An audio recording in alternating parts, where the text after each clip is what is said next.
Assalamualaikum warahmatullahi wabarakatuh. Saya Elita Mardiana, kelas 6B, Universitas PGRI Argo Puro Jember, Prodi Pendidikan Luar Biasa. Pada pertemuan ini saya akan menyampaikan resume mengenai family counseling atau konseling keluarga. Dalam hal ini ada beberapa subbab, diantaranya yaitu 1. Hakikat, 2. Perkembangan perilaku, 3. Family counseling, 4. Masalah-masalah yang akan dihadapi oleh anak-anak berkebutuhan khusus, 5. Pelaksanaan family terapi. Yang pertama, hakikat konseling keluarga. Pada hakikatnya, konseling keluarga dititikberatkan pada komunikasi. Kenapa komunikasi? Karena sering dalam keluarga itu mengalami masalah komunikasi. Tidak adanya komunikasi yang bagus antara anak dengan orang tua atau anak dengan saudaranya. Ibu sebagai guru pertama dan guru utama anak memberikan pendidikan mulai dari dalam kandungan berperan sangat dominan. Mengapa?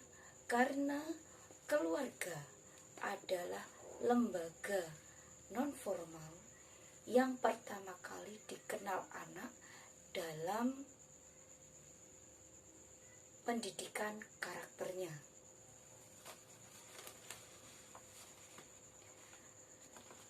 Di sini perilaku anak dibentuk karena orang tua, ibu, ayah, dan saudara-saudara mempunyai sumbangsih dalam pembentukan perilaku.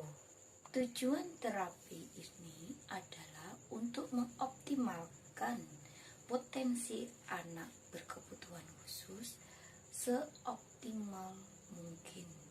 Jadi kita memanfaatkan kemampuan yang masih ada pada anak dan ditingkatkan semaksimal mungkin. Dalam hal ini, pelaksana terapi adalah seluruh anggota keluarga sebagai suatu sistem kesatuan. Jadi baik ayah, ibu, dan saudara-saudara harus saling membantu dalam mencapai keberhasilan terapi. Hal ini harus didasarkan dengan rasa cinta kasih dan keikhlasan untuk membantu anggota keluarga yang mengalami masalah. Jadi sistem ini terbentuk untuk menguatkan, saling menguatkan. Jika salah satu komponen tidak terpenuhi, maka sistem ini tidak akan berhasil. Yang kedua yaitu perkembangan perilaku. Perkembangan perilaku anak akan sangat dipengaruhi oleh pola didik orang tua. Bagaimana anak mendapatkan statement, peraturan keluarga, contoh real dari orang tua dan juga sekelilingnya. Perilaku ini terbentuk karena kebiasaan yang dilakukan terus-menerus sehingga akan sulit diubah jika memang tidak segera diterapi.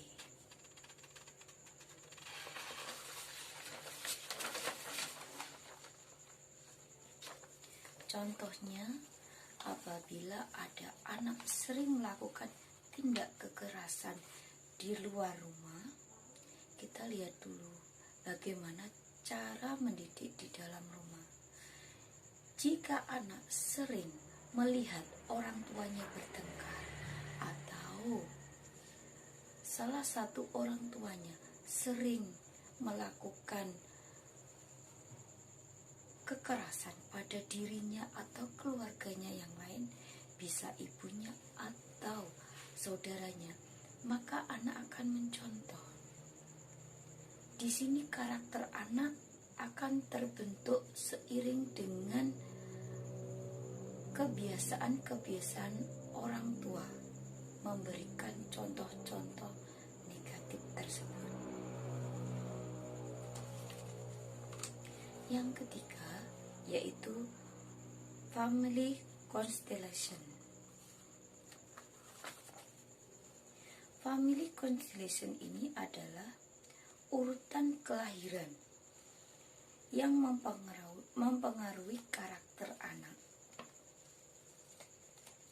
Seperti yang tadi saya jelaskan, karakter akan terbentuk dari suatu perilaku yang berulang-ulang sehingga menjadi kebiasaan, dan pada akhirnya akan menjadi perilaku yang menetap jika tidak diterapi.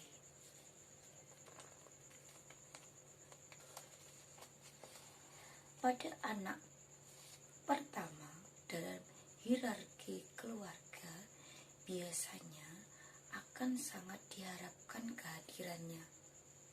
Anak pertama akan mendapatkan perhatian penuh, kasih sayang penuh, diberikan semua apa yang dia minta. Hal ini akan berubah jika orang tua tidak bisa memberikan kasih sayang yang adil saat adiknya lahir. Kehadiran anak kedua akan mengakibatkan terabaikannya anak pertama. Hal ini akan mengakibatkan turunnya kepercayaan anak pada orang tua karena merasa tidak adil atas perhatian. Anak akan menjadi anak yang caper atau suka mencari perhatian orang tua. Dia merasa tersisihkan. Hal-hal seperti ini akan memicu anak membuat masalah. Apalagi jika pola asuh orang tua salah, maka ini akan menguatkan karakter negatif anak. Sebab berikutnya yaitu masalah-masalah yang dihadapi oleh anak berkebutuhan khusus. Masalah-masalah yang dihadapi oleh klien dalam bimbingan konseling, baik itu klien dari anak berkebutuhan khusus maupun anak-anak pada umumnya, adalah masalah perilaku, kebiasaan, interaksi sosial, dan prestasi akademik atau sosial.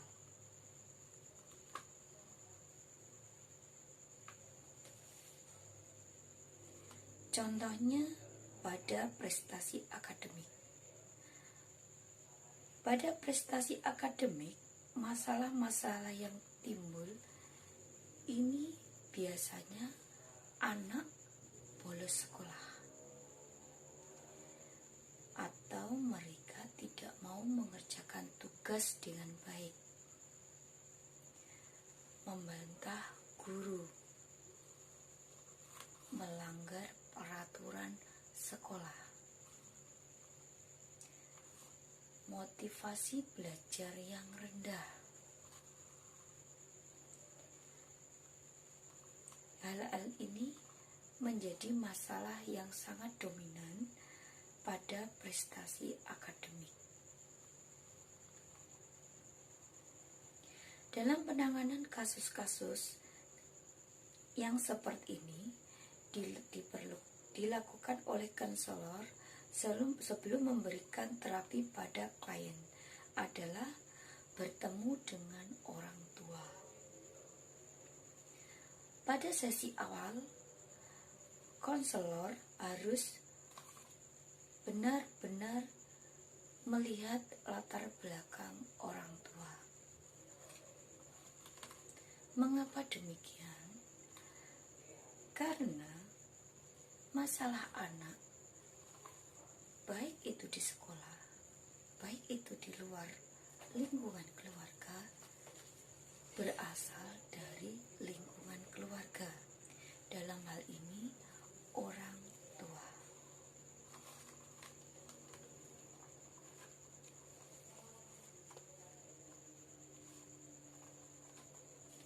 Telah saya ungkapkan di depan tadi bahwa karakter dari anak sangat dipengaruhi oleh pola asuh, cara mendidik orang tua.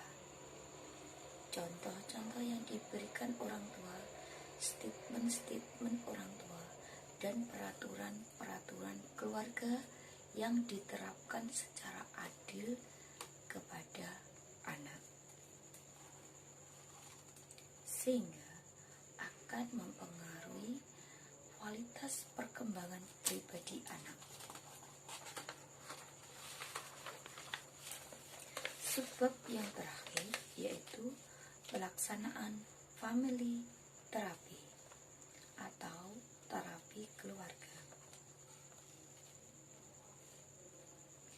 Terapi keluarga adalah terapi yang melibatkan keluarga sebagai suatu sistem interaksi sosial dengan tujuan untuk mengatasi masalah yang tertentu, untuk meningkatkan kualitas atau kondisi kehidupan anggota keluarga ke arah yang lebih baik. Terapi dilakukan dengan baik menggunakan konseling maupun teknik yang lebih spesifik. Bila dalam keluarga ada beberapa anak, maka biasanya yang bermasalah hanya satu anak saja.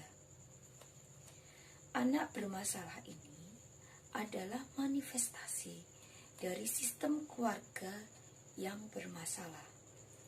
Jika upaya terapi yang dilakukan pada anak, maka ia akan bisa sembuh dan setelah itu akan kambuh lagi, kemudian terapi lagi, sembuh dan akan kambuh lagi. Bisa juga setelah anak ini sembuh, maka yang bermasalah adalah saudaranya. Dan demikian seterusnya. Sekali lagi, masalah anak sebenarnya mencerminkan masalah sistem keluarga. Dalam melakukan terapi dibutuhkan komitmen penuh dari seluruh keluarga, terutama kedua orang tua. Jika salah satu komponen tidak bisa berkomitmen sungguh-sungguh, maka hasilnya juga tidak akan maksimal.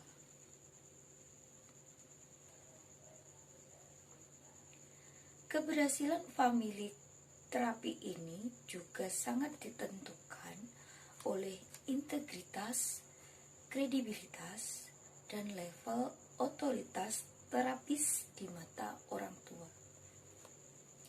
Jadi, terapis harus mampu membangun postur dengan baik, tidak mampu menunjukkan kredibilitas dan terutama otoritas sebagai terapis yang kompeten dan berpengalaman di mata orang tua, maka apa yang ia sarankan tidak akan dilakukan oleh orang tua tersebut.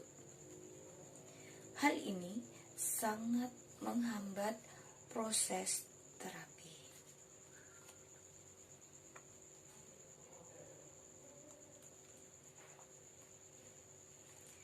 Oleh karena itu, hal yang sangat perlu diperhatikan dalam terapi keluarga ini, yang pertama adalah menerapi orang tuanya.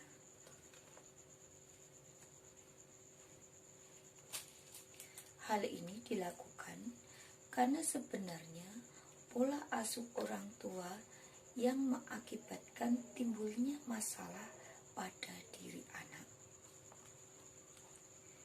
Berasal dari pola didik yang salah, komitmen yang salah, kebiasaan negatif yang terus dipelihara akan menjadikan trauma yang mendasar pada anak. Berikutnya, saya akan menjawab pertanyaan studi kasus pada tahap pertama ini. Kasus anak cerdas istimewa berusia 11 tahun, dia duduk di kelas 5 SD. Anak ini mengalami perundungan karena tidak bisa mengaji. Perundungan dilakukan oleh guru agamanya dan diikuti oleh teman-temannya. Yang pertama adalah jika saya sebagai orang tua anak tersebut. Sebagai orang tua, saya jelas mengerti kemampuan dari anak saya. Jadi, jika anak saya tidak bisa mengaji, maka saya akan memberikan semaksimal mungkin sarana dan prasarana kepada anak agar dia bisa mengaji lebih maksimal sesuai kemampuannya. Saya akan menghadirkan guru mengaji yang lebih profesional, di mana dia lebih mengerti karakter anak saya, sehingga dia bisa memberikan materi mengaji dengan teknik-teknik yang memudahkan anak saya untuk menyerap cara mengaji yang lebih baik. Dan apabila sudah diberikan upaya semaksimal mungkin, tetapi anak saya masih belum bisa mengaji secara standar yang diberikan oleh gurunya, maka saya akan datang ke sekolah dan mengkomunikasikan masalah anak saya dengan gurunya. Yang kedua, saya sebagai konselor. Sebagai konselor, saya akan menerapi anak dan orang tua. Untuk menerapi orang tuanya, saya akan memberikan gambaran-gambaran kepada orang tua tentang kemampuan-kemampuan anak. Tidak semua anak bisa berkembang penuh kemampuan-kemampuannya. Bisa di otak kiri atau di otak kanan. Bisa seimbang tetapi tidak maksimal. Anak ada yang auditori, ada yang visual. Di sini saya akan mengadakan tanya jawab dengan orang tua tentang bagaimana kemampuan orang tua sehingga bisa menurun kepada anaknya. Saya akan mencoba memberikan gambaran batasan-batasan anak kepada orang tua sehingga orang tua sadar bahwa memang anaknya mempunyai batasan-batasan tertentu. Anak cerdas istimewa seperti anaknya akan berhasil di bidang yang lain. Saya akan memberikan alternatif-alternatif pemecahan masalah yang bisa dipilih orang tua agar bisa menyelesaikan masalah anaknya sebaik mungkin. Dan untuk anaknya, saya akan menerapi dia dengan memberikan upaya agar anak ini timbul percaya diri, memberikan gambaran-gambaran, pengetahuan-pengetahuan, contoh-contoh bahwa tidak semua orang itu mempunyai kemampuan yang merata. Bisa kemampuan salah satu lebih tinggi dari yang lain, dan ini tidak apa-apa. Semuanya akan baik-baik saja.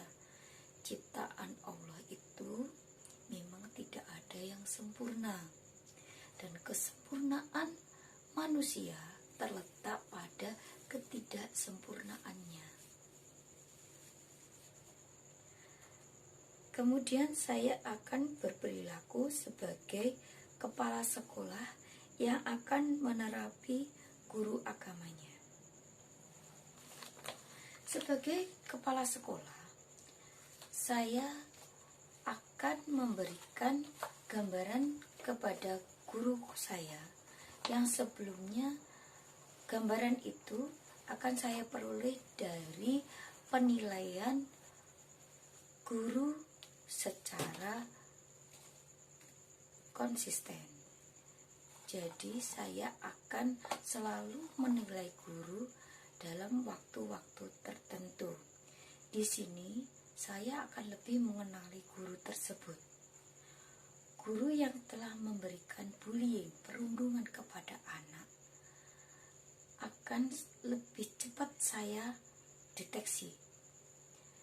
Guru yang mengalami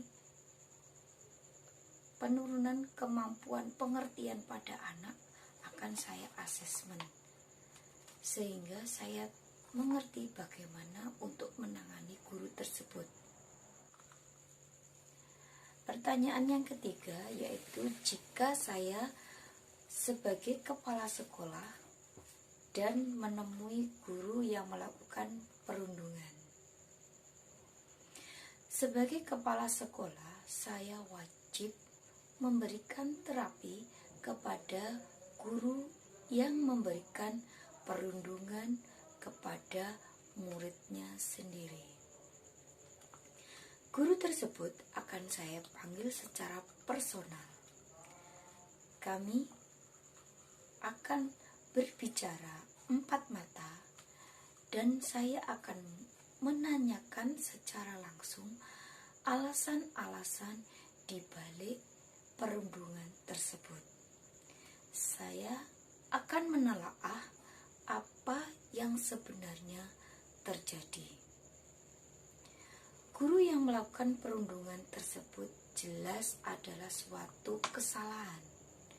Bagaimanapun juga, seorang guru harus tahu karakteristik dari anaknya. Guru harus melakukan asesmen secara kontinu. Hal ini akan meningkatkan kemampuan guru untuk mengerti karakteristik anak didiknya. Hal ini juga akan saya lakukan kepada setiap guru dalam bimbingan saya. Guru tersebut akan saya berikan gambaran-gambaran tentang kemampuan anak. Saya ingatkan kembali tentang kemampuan-kemampuan anak. Apalagi anak ini adalah cerdas istimewa. Tentunya ada hal-hal yang lebih tinggi dan ada yang lebih rendah. Secara akademik mungkin anak ini tinggi, tetapi hafalan mungkin rendah. Saya akan mencoba menyadarkan guru tersebut tentang karakteristik anak dan cara penanganannya. Demikianlah rangkuman dan jawaban dari studi kasus yang telah diberikan. Semoga kita bisa bertemu kembali di sesi berikutnya. Assalamualaikum warahmatullahi wabarakatuh.